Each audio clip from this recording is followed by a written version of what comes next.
Hello Martin family, hope you guys are good. Today again we are at the free eye hospital by OPGFA and today is the 5th day, Alhamdulillah, and everything is going so smooth and successful. Every day Alhamdulillah 70 to 80 patients are being operated. So right now as we see the governor of the Rotaries here and giving his reviews on how Pakistanis are doing their job and what they're doing for the community, Alhamdulillah, is very happy. Then as you can see there are still patients waiting. Like this is the place where you go inside for your operation. Like we take 10 people, 10 by 10, a group of 10 people go, like, and then they come out, then the next 10 people, that's how it works. There are people waiting over here. Alhamdulillah, it's been so successful.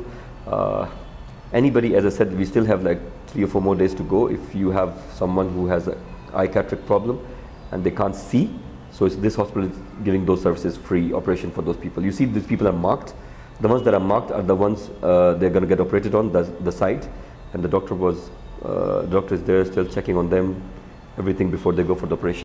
So just know that we Pakistanis, we are standing with you guys no matter what. Inshallah, we support the local community, and as long as we are here, we're always there for you. One love. God bless Africa.